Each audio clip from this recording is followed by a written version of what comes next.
Oh, hi, comic art fans. Stingray here, welcoming you back to the Art Cove once more, where it is sub-freezing temperatures out, and it's supposed to be Snowmageddon 2026. Who knows? Maybe by this time tomorrow I'll be buried deep in a snowbed, which is fine because there are worse places to be stuck and snowed in than in the Art Cove, where I'm surrounded by awesome, pretty things that I love. Speaking of great art, did you guys know that we're only 3 weeks away from OAX 2026? That's right. In 3 Saturdays, 3 weeks from today, I will be in sunny Orlando, Florida, soaking up the rays and enjoying all of the amazing art that I can handle, and maybe even some beyond that, at the 3rd annual Original Art Expo put on by the fine folks at Comic Art Fans. Now, I missed out on year 1, and I regret it because it looked amazing, and I didn't find out about it until like the week that it was going to happen. But I wasn't even really a part of the CAF community at that point. But now I am. I am firmly entrenched, and you guys can't get rid of me at this point. And I did make it to the 2nd annual OAX, which was last January, January 2025.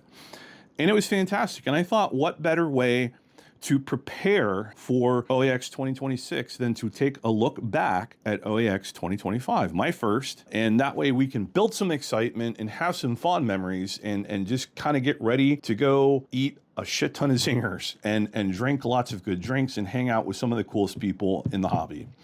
So, without further ado, let's take a look at some art. Now, these are arts that I was able to get at the show last year. I had 7 pre-show commissions in no particular order.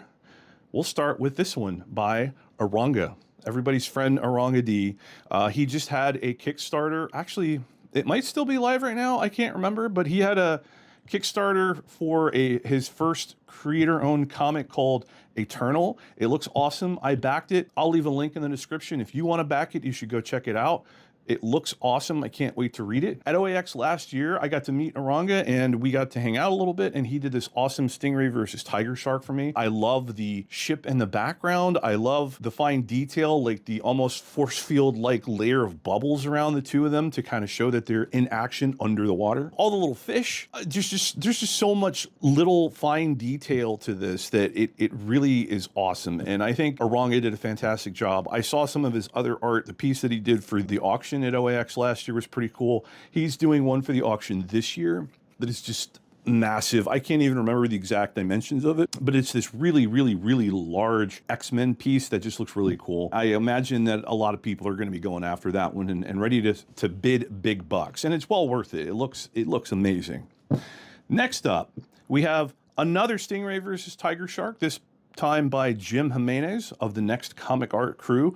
Jim chose a really interesting perspective on this one, almost like we're looking up as Stingray is giving Tiger Shark a boot to the head, knocking him into the rocks, which I thought was kind of cool. Love the boot to the head. Love the colors on this one. I like how Tiger Shark is a little bit more purpley and not so much with the grays and like the head in different areas. This is just a really fun kinetic piece with a really cool perspective, and I like this one a lot. Now, the next one is actually a cover recreation. This is the cover to Iron Man number 226, Target Stingray. So this is during the Armor Wars era of Iron Man, where he thought that a bunch of people had stolen some Stark tech and made their own armors out of it.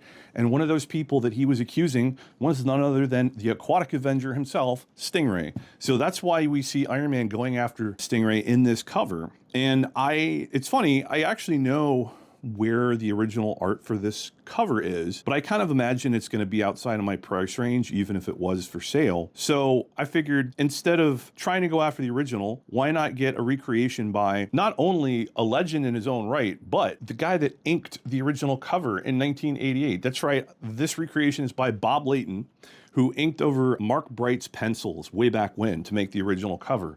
And I have to say that Bob did a really great job of recreating Mark's line work. It's almost like he had worked on it before. I just think it looks really awesome. And Bob is really good with markers. His coloring is spot on this, which I think it looks great. And it's kind of cool because if you look at the back of it, you can see a little bit of bleed through from the markers. So you know that he was going to town and really just using those markers up. So this one is awesome. It's probably the closest I'll ever come to getting the original, but having a living legend who worked on the original do this recreation is in my book, that's just almost as good, right? That's like it's that close to being the real deal. So, but who knows? Maybe if the guy that has the original decides to sell it, maybe we can work something out. We can dream, right? All right, next up, you guys, everybody knows who this is, but this is Mannix, another member of the Next Comic art crew.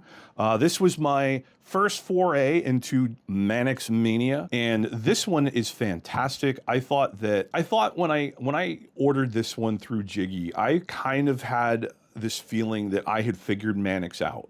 I kind of thought that maybe I knew what he was about, but I kind of wondered how he was going to make Stingray look unique, because one of the things with Mannix's style is the faces, right, and the bug eyes. And Stingray wearing a mask, I thought would make that a little bit difficult. So what could Mannix do to make this his own? And I was not expecting the cape to be the kind of focus for this one. I don't think any other artists that have done a commission for me so far have really gone out of their way to make the cape the focus or the wings. Some people will incorporate them into the piece, but they've never like taken over.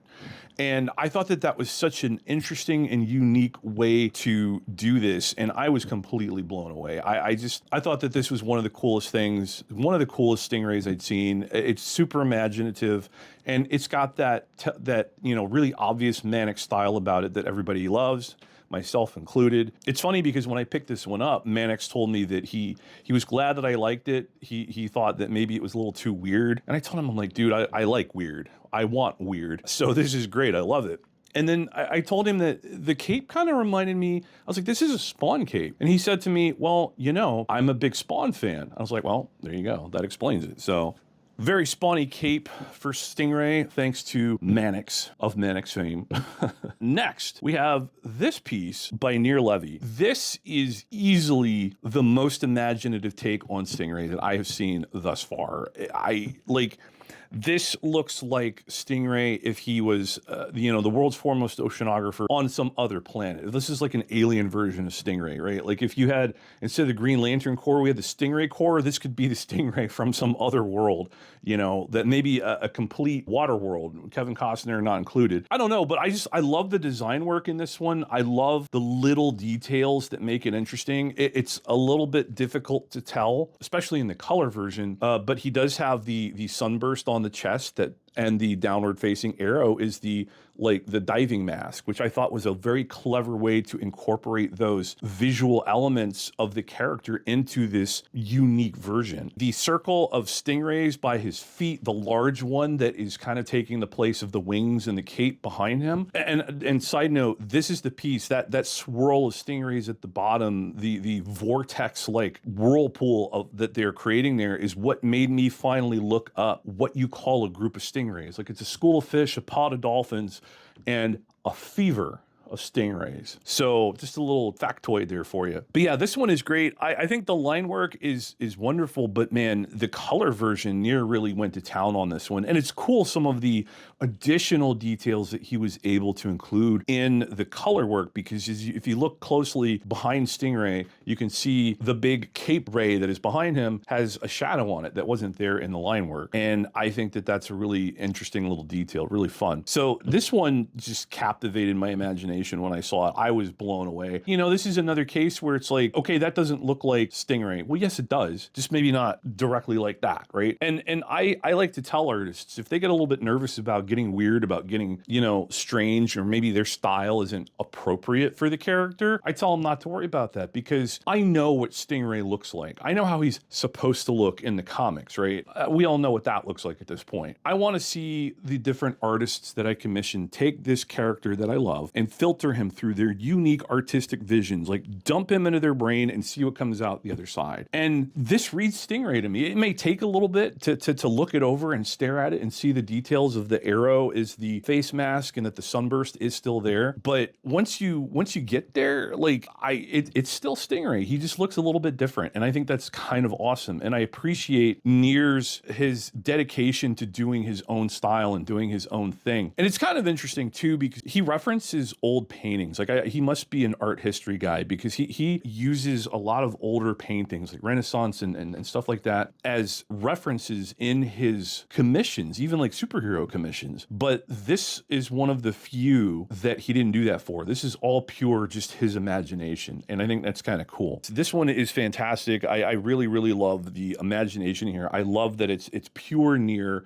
He did what I hope that all artists will do and just, you know, put Stingray in his brain and splattered it all over the page. And I think it looks great. And then his color work. So the colors are all digital, but I worked with Nir and Tatiana, his rep, I paid a little extra to get a unique one-of-one G-Clay print, the color version, high res, all that stuff. And I really enjoy having that because Nir's colors are really fantastic. And this way, these two are not framed, but I would like to get them framed, you know, side by side at one point. I think that would be really cool. Next, this one, and this is another one that I think if you've been around for a little while, especially you know some of the artists that attend OAX on the regular, you'll recognize this style immediately. This is, of course, John Wayshak. I asked John simply for Stingray, as I often do, and he decided to include Iron Man getting his ass whooped, which I greatly enjoy. As it turns out, as you know, we saw on the Iron Man cover recreation, that was the period in Iron Man when he was wearing the Scarlet Centurion armor, and it just so happens that that is Wayshak's favorite version of Iron Man, his favorite period, which I thought was pretty cool. So when he looked up Stingray and found out, I probably found that cover to 226, he saw that Iron Man was in his Scarlet Centurion armor and decided that he wanted to include that in this piece. I like it because it rewrites history a little bit in a way that makes me happy, i.e. Stingray is winning. John had an option to pay for a splash of color. It was a little bit of an upcharge. I did not pay for that level, but John threw some color in here anyway because he said that, well, he thought it needed it. And I have to say, I cannot disagree with him. I think that splash of red in this just really, it would have been cool without it, but that little splash of color, I think, does a lot to push this just over the top. It would have been good, but now it's great, I think. That splash of red adds a bit of emotion to this piece that I think really, really kind of brings to the fore the anger that Stingray, he looks pissed, and it looks like he just trounced Iron Man. And I think that red really kind of sells that emotion, right? And the way that Stingray has kind of got his arms out and the cape is up and covering him, it's almost like I told John, the word that came to my mind when I saw it was phantasmagoric. Like it looks like something out of an old school horror film. It's very ethereal and ghostly, and I think that's wild, man. I've never seen Stingray look quite like this. And that burst of red, the way that it is highlighting not only Stingray, but it's highlighting like the smoke and the other kind of particle effects behind him, it really makes it look like he's giving off that red light or some kind of energy that could be supernatural in nature. It could be the power of his armor. You know, it could be just he's so mad that he's going Super Saiyan, right? It could be any number of things. And that's what's fun about art is it's frequently open to interpretation. But I just think that splash of color really locks this one in as one of the cooler pieces that I have. And I think everybody loves Wayshak, as they rightly should, because when you see stuff like this, like,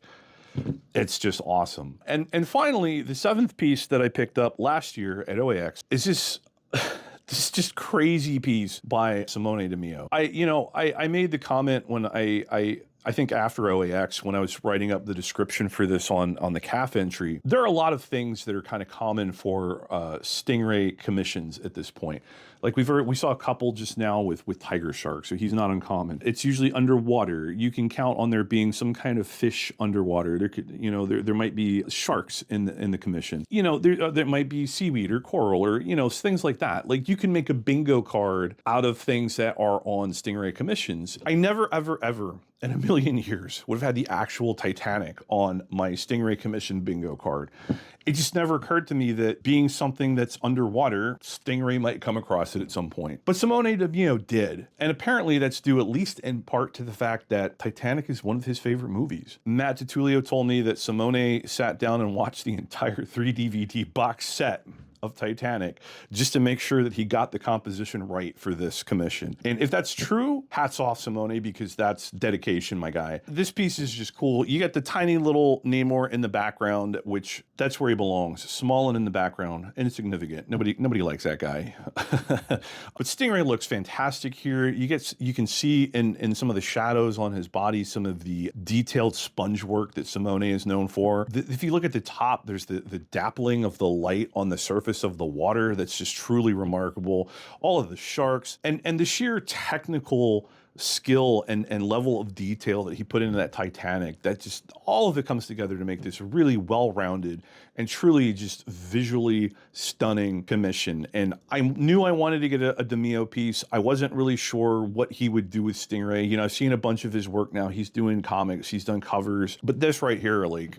if Marvel ever does a Stingray book, this needs to be a cover, and I will do everything in my power to petition them to use this, because this is one of the coolest images of Stingray that I have ever seen. And this one actually, in fact, is the #1 most liked piece in all of my calf galleries. You guys seem to like it as well. Those are the 7 commissions, the pre-show commissions that I got at OAX last year. And I thought I would just talk a little bit more about some of the other stuff that happened at OAX. One other piece of art that I picked up that was truly awesome. In December of 2024, I won a piece at auction via Comic Connect, and they were taking some time, you know, processing payment and everything, getting everything ready from that auction to ship out and everything, and it was going really slow. It looked like I might not get it before OAX, and I really wanted it to show off at the show. So I reached out to Micah of Comic Connect, and I asked him if it would be possible if he could just bring the piece that I won to the show so I could pick it up. And then that way I would have it, and then I wouldn't have to worry about shipping, and then I could show it off to everybody. And he said yes, because he was going to be there. Comic Connect was there. He brought it to me and I picked it up. And the piece that I won was a page from the comic that is the first appearance of Stingray. This page is from Namor the Submariner number 19, which came out in 1969. This was penciled by Marie Severin with inks by Johnny Craig. And here we see Namor and Stingray fighting. This is the issue where the government asked Dr. Walter Newell to try to stop Namor because he was being a problem. He was threatening, you know, the United States or whatever, and they asked him to, as a representative of the government, to put a stop to his shenanigans. And so Dr. Walter Newell developed this suit of armor, and he donned that armor, used the name Stingray for the first time in this issue. So this isn't a birth page, but this is a really cool fight scene between the two guys. And this is like, this I'm so happy with this page. Like this one, I had no idea that this is gonna come up. It just randomly came up on auction. I got a keyword search alert email from CAF because Stingray is one of my keywords that I keep an eye out for. And when I saw this, I was floored. I couldn't believe that this was just randomly coming up available. I know nothing about who had it previously, who consigned it to Comic Connect, but I knew I had to have it. Like, as the Stingray guy, the foremost collector of Stingray art in the world, I knew that this had to be in my collection. So I went after it. I had to fight a little bit, and this is the single most expensive piece of art I've ever bought until OAX 2026. Stay tuned. But yeah, so this one, I had to fight a little bit for this, but I won it. And now it is in the collection that it belongs to be in, at least in my opinion. So yeah, this wasn't originally going to be, but it ended up being a OAX pickup, which I was very thankful to Micah for. I know that Matt Sardo like filmed a little bit of that, or he did like a little mini interview with me after the fact, and they put that out on social media. So that was cool. And this is something that a lot of people like celebrated with me and, you know, on my behalf, because they knew that this was kind of important. Like, how many character collectors can say that they have a page, the original art for a page from the first appearance of a character that they love, right? So this one is a cornerstone of my collection. I'm super happy to have it, and I was very, very thankful that I was able to pick it up at OAX so that I could kind of share that win in that moment with everybody. That was a lot of fun. So those are all the major art pickups I had at OAX. I didn't really buy anything new at the show because you know, with all of those commissions and things, I'd already kind of gone through a lot of money. There was so much to look at. There were dealers there that I hadn't met before, dealers that had all kinds of artwork there that I'd never seen before. There's a whole wall of dealers that wraps around the back end on one side, dozens and dozens of artists. And then you had the card art expo, the Illustration Art Expo, which had their own separate little rooms and halls across the way that were amazing in their own right. And then this year, I'm looking forward to OAX because there's going to be even more. There's going to be the gaming art expo. There's going to be the animation art expo. Like, we're adding all these additional things. There's going to be IC3 at OAX. Just truly amazing the level of commitment that the people behind OAX have to bringing us as much art as they possibly can and catering to not just any one type of art. They want us to be able to see anything and everything that we can think of and bring it together in one place to have the best art show of its kind. And I really think that that's what they're doing, because it's just going to be more stuff. It's going to take up more room at the hotel. They have more space this year. And then there's the special galleries. Last year there was the special gallery. It was a collection that was brought all the way from, I believe it was Switzerland, by Marcus Rohrwild, who had a bunch of German science fiction cover paintings. Amazing collection of stuff. He had a bunch of the Perry Rodin stuff, which is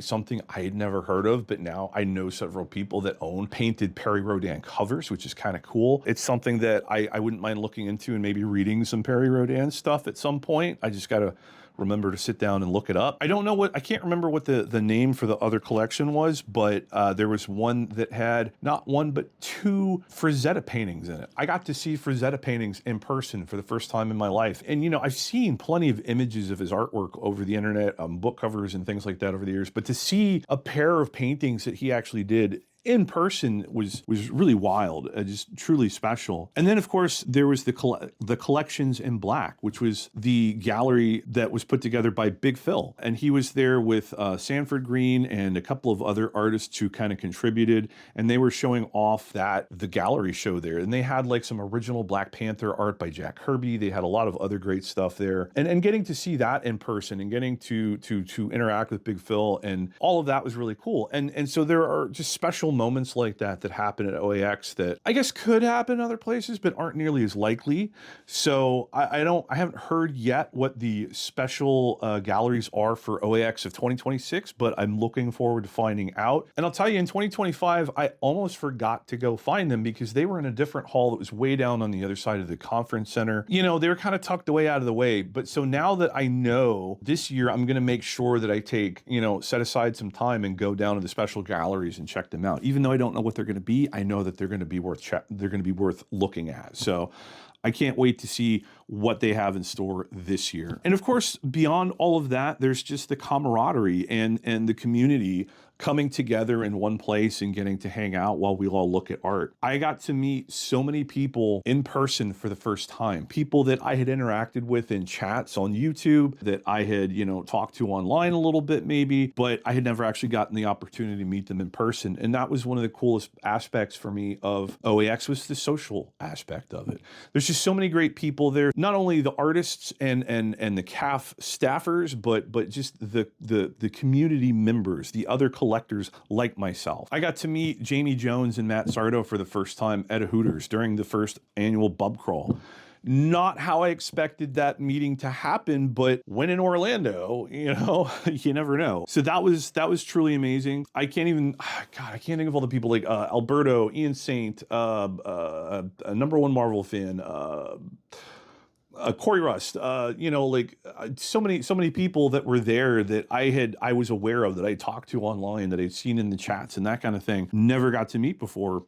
There they were all there in person. They're real people. Saturday night, there was a Learn How to Play Magic event hosted in one of the penthouses by Tatiana and Steve Walbrol. And myself and Carl Choi were there to help out. And while I was there, I found myself in a side room just kind of hang out and chatting casually with Jeremy Wilson and Dave Palumbo, two fairly well-known Magic the Gathering artists. That was really fun. You never know who you're going to end up standing next to, whether it's somebody that you've only met online or somebody who's a very well-known artist that's been around for years and years and is, at least famous, at least within this community. OAX is a magical place, and not just because it's in Orlando, but, that helps because if you get bored of all the cool art, you can go across the street and go to one of the theme parks. If you are not going to OAX this year, hopefully You can go to the next year, you can go to the 2027 show because it's really great. You should go at least once. I wanted to go last year when I found out about it just because I had missed the first one and it sounded really awesome. All of the videos and things I'd seen on YouTube made it look like that I really missed out. And so I was glad that I got to go last year, but I also came away thinking that OAX is going to be one of the shows that I'm going to be going to every year if I can. I'm going to try really, really hard to go every year. OAX is definitely on my short list of shows I have to go to every year. I implore you, if you like art, if you feel like you're a part of the art collecting community, even if you're brand new, you owe it to yourself to go check out OAX. It's friggin' awesome. Trust me, you're going to make lots of friends, you're going to meet lots of people, and you're going to see some amazing art that you might not see anywhere else. The reality of OAX being 3 weeks away has finally set in, and I am truly, truly, truly looking forward to it. I'm looking forward to getting out of the frozen tundra that is my home, which I know is not even as bad. I'm lucky I don't live in the Northeast, but geez, sub-freezing temperatures every day this week, and it's been rough. I'm looking forward to a little bit of sun and fun and some art. Anyway, that's it for me today. I hope to see as many of you as possible at OAX, and if I don't, I will see you in the next video.